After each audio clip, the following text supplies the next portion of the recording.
तो ये मैं जानना चाहता हूँ कि प्यार को कैसे बरकरार रखा जा सकता है? ये इसमें भी मैनिफेस्टेशन या लॉ ऑफ अट्रैक्शन की जरूरत पड़ती है या फिर मतलब Yeah. So I want to explain that law of attraction सिर्फ goals attract करने के बारे में. Law of attraction is about who you are as a person. कि आपके अंदर क्या लाइफ स्किल्स हैं या नहीं है. जैसे एक एग्जांपल देता हूँ. अगर मान लो हम एक $1 million प्रोजेक्ट बिजनेस का चालू कर रहे हैं और उसके लिए हम एक प्रोजेक्ट मैनेजर हायर कर रहे हैं, तो आप एक कैसा प्रोजेक्ट मैनेजर हायर करोगे जिसके स्किल्स बहुत ज़्यादा अच्छे हैं कि जिसमें स्किल्स है ही नहीं? किसको हायर करोगे आप? ऑफ कोर्स जिसमें स्किल ज्यादा है. बिल्कुल. अगर मान लो आपने एक ऐसा प्रोजेक्ट मैनेजर हायर कर लिया जिसमें स्किल्स है ही नहीं और उसको आपने $1 million प्रोजेक्ट दे दिया, क्या चांसेस है फेलियर के, हायर या लोअर? 100%. 100% चांसेस. अब ये सोचो कि हम शादी करते हैं, शादी एक तरीके से लाइफ टाइम प्रोजेक्ट है, correct. At least intended to one time casting. One time casting, right? और होपफुली लाइफ टाइम प्रोजेक्ट होना चाहिए. हाँ. अब $1 million से तो ज्यादा ही हो गए. तो उसके लिए हमने कितने लाइफ स्किल्स सीखे? वो तो जो बचपन से हमारे माँ बाप ने जो संस्कार दिए होंगे वही स्किल बस वही. सीखे. तो उसको स्किल्स तो बोल नहीं सकते, क्योंकि स्किल किसको कहते हैं कि predictable outcome with predictable actions. एक सेकंड क्या क्या बात? Predictable outcome with predictable action, correct. हाँ. राइट? राइट. कि जैसे अब आप पॉडकास्टिंग कर रहे हैं, अब आपकी स्किल हो गई है, आप यहाँ बैठते हो, भले ही आप अनकॉन्शियसली करते हो, लेकिन आपका जो आउटकम है वो प्रेडिक्टेबल है, क्योंकि आपको पता है कि आपके एक्शंस कौन से लेने हैं आपको. उसमें बहुत ज्यादा फेरबदल नहीं होता. तो अब वो स्किल हो गया है. ड्राइविंग एक स्किल है, ऑटो पायलट पे होता ऑटो पायलट पे हो रही है, लेकिन जब वो स्किल हो जाती है तो उसका आउटकम प्रिडिक्टेबल हो जाता है. आज की तारीख में आप देखो ज्यादातर लोगों की मैरिजेस प्रिडिक्टेबल फेलियर की तरफ जा रही है, नॉट सक्सेस की तरफ. क्यों? वाई. हाँ. जैसा मैंने पूछा, अगर आप एक प्रोजेक्ट मैनेजर हायर करोगे जिसके स्किल्स नहीं है, तो क्या प्रेडिक्ट करोगे आप? सक्सेस या फेलियर? फेलियर.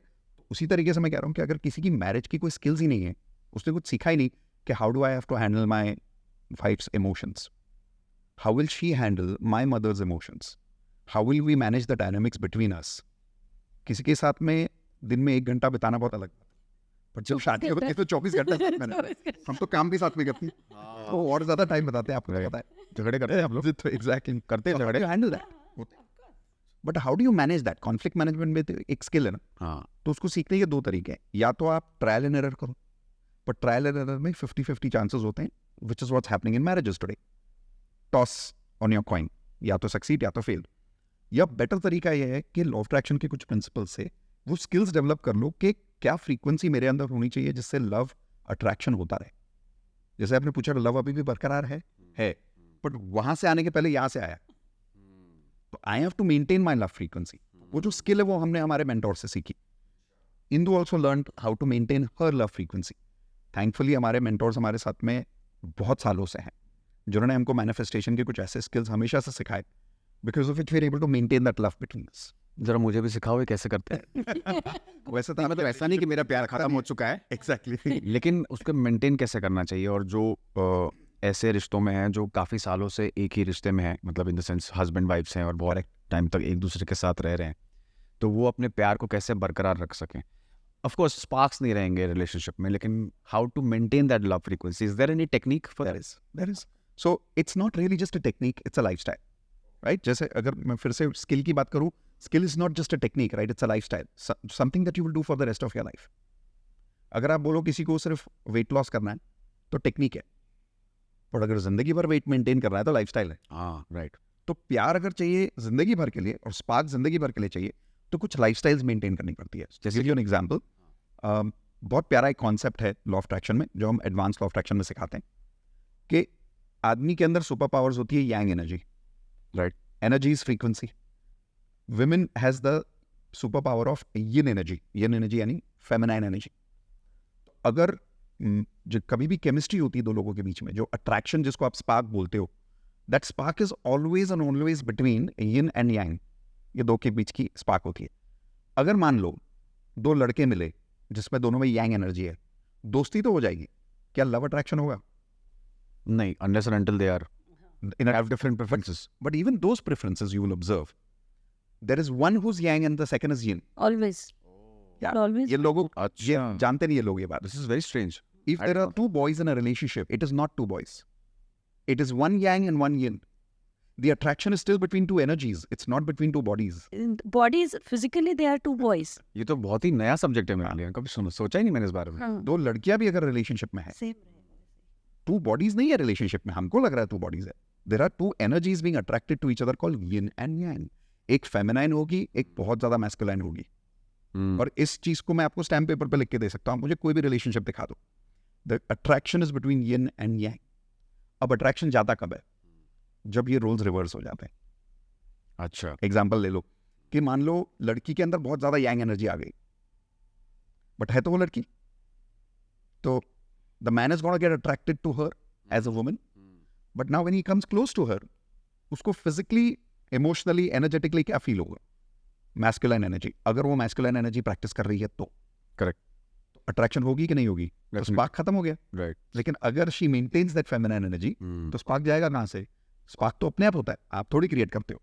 जैसे हम किसी से पहली बार मिलते हैं और स्पार्क आ जाता है। When I met Indu, I remember I saw her and I was like, wow.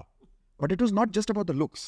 Some spark happened in the energy, right? या वेवलेंथ, हाँ, वेवलेंथ बोल लो आप उसको, तो that is the feminine masculine energy. Okay, अब उसको उल्टा कर लेते हैं, मैं मैस्कुलाइन एनर्जी हूँ, मैं लड़का हूँ, बट अगर मेरे अंदर बहुत ज्यादा फेमिनाइन एनर्जी आ गई, a woman is looking for a masculine man, तो अगर शादी के कुछ सालों बाद मैं बहुत ज्यादा मैस्कुलाइन से ज्यादा फेमिनाइन हो जाऊँ, अब फेमिनाइन मतलब क्या? I am missing my masculine energy.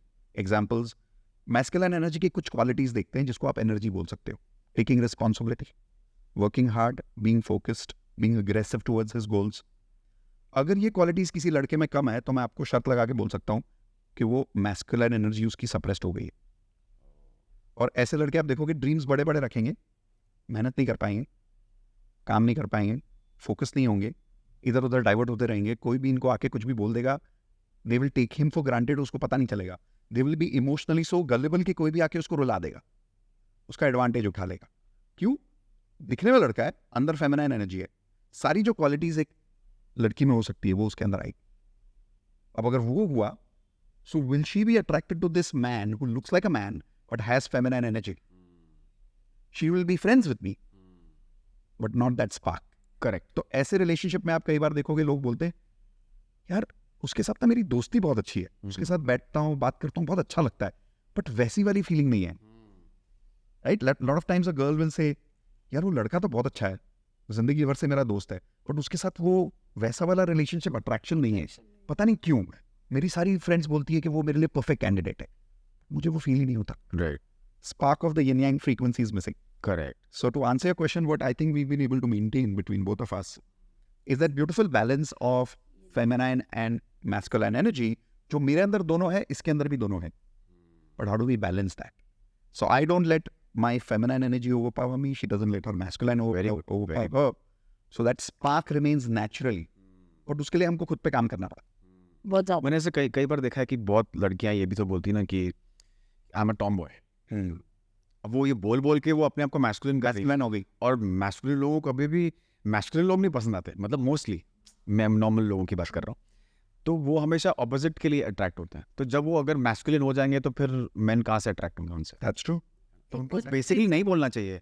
Bollywood movie का एक एग्जांपल देती हूँ। हाँ, कुछ कुछ होता है वाला जो स्टोरी है। राइट, एग्जाम्पल में अगर आप देखेंगे, शुरू में Kajol is Tom boy, right, she is in love with Shahrukh Khan, Correct. But Shahrukh Khan is not at all attracted towards हर. या But in the second half of the movie, when Kajol is completely transformed into a feminine, Shah Rukh Khan is attracted like this towards her. Spark. spark. So basically, घुमा फिरा के everything is law of attraction. But you guys teach advanced law of attraction and basic law of attraction also. तो इन दोनों में क्या difference?